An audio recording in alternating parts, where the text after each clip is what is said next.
Isa telah mengatakan kepada para pengikutnya bahwa ia harus menderita dan mati, namun ia akan dibangkitkan kembali pada hari ketiga. Pada hari Raya Paskah, ketika ia sedang makan dengan para pengikutnya, Isa mengatakan kepada mereka bahwa pada malam itu juga salah seorang di antara mereka akan mengkhianatinya dan menyerahkannya untuk dihukum mati. Mereka menjadi bingung dan mulai bertanya-tanya satu sama lain, siapakah yang akan berkhianat?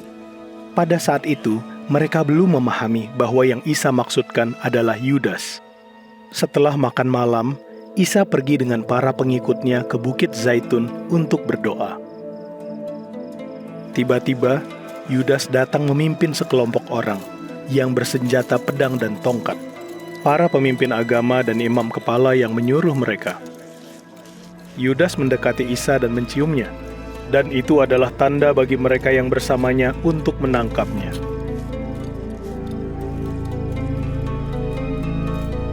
Mereka membawa Isa kepada para pemimpin agama untuk diadili, untuk menghukumnya dengan tuduhan palsu dan membunuhnya. Sang imam kepala berpaling kepada Isa dan bertanya, "Apakah engkau Sang Al-Masih, Sang Anak yang datang dari Allah?" Isa menjawab, "Ya, akulah Sang Al-Masih." Lalu, sang imam kepala mulai berteriak dan mengoyak pakaiannya dan berkata, "Ia adalah seorang penghujat. Ia layak untuk mati." Lalu, mereka membawanya kepada gubernur dan menuduhnya telah berkhianat karena menghasut orang banyak untuk menentang pemerintah Rom dan mengaku sebagai raja orang Yahudi. Ketika Isa tidak menjawab satupun pertanyaan-pertanyaannya, sambil mengancam, sang gubernur bertanya kepadanya, "Engkau tidak mau berbicara kepadaku? Tidakkah engkau tahu bahwa aku memiliki wewenang untuk melepaskanmu atau menyalibkanmu?" Isa menjawabnya, "Tidak ada seorang pun yang dapat mengambil nyawaku. Aku menyerahkan nyawaku berdasarkan kehendakku." Sang gubernur tidak menemukan kesalahan apapun dari Isa. Tetapi ketika kerumunan orang banyak berteriak, "Salibkan dia! Salibkan dia!"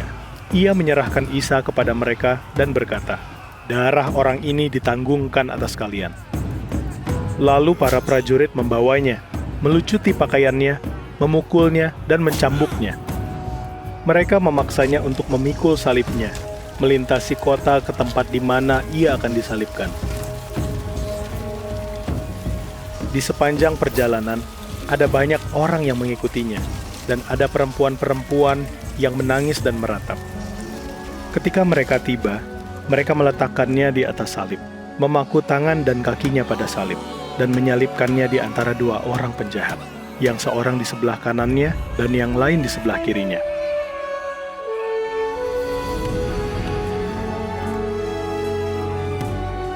Dan mereka memasang tanda yang berbunyi, "Inilah Raja orang Yahudi."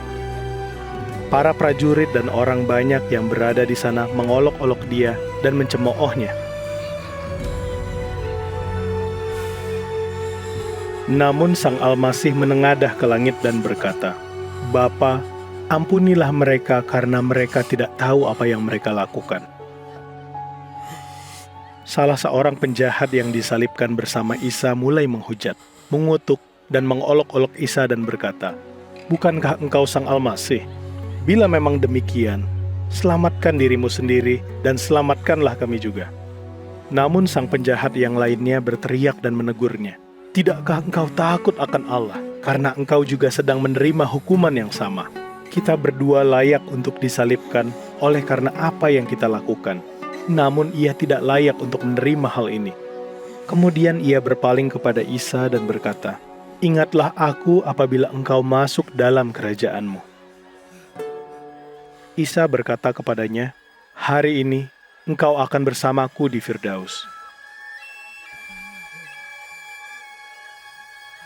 Pada waktu tengah hari, matahari tidak bersinar, dan keadaan menjadi gelap gulita. Isa berseru dengan suara nyaring, "Bapa, ke tanganmu kuserahkan nyawaku." Dan kemudian ia meninggal.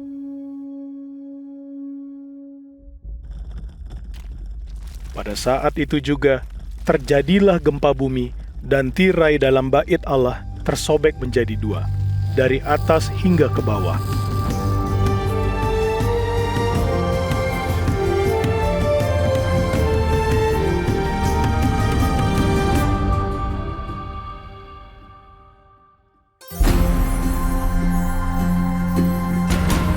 Salah satu tuduhan yang orang Yahudi miliki terhadap Isa adalah apa yang ia katakan tentang dirinya, yaitu ketika ia berkata bahwa ia adalah Sang Anak Allah.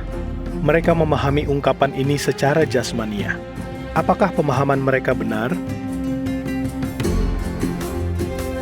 Isa memiliki kuasa untuk menghindari penyaliban dirinya.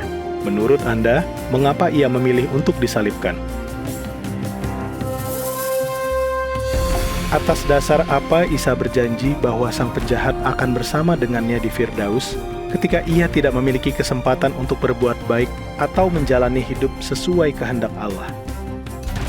Apa yang dapat Anda pahami dari hal ini?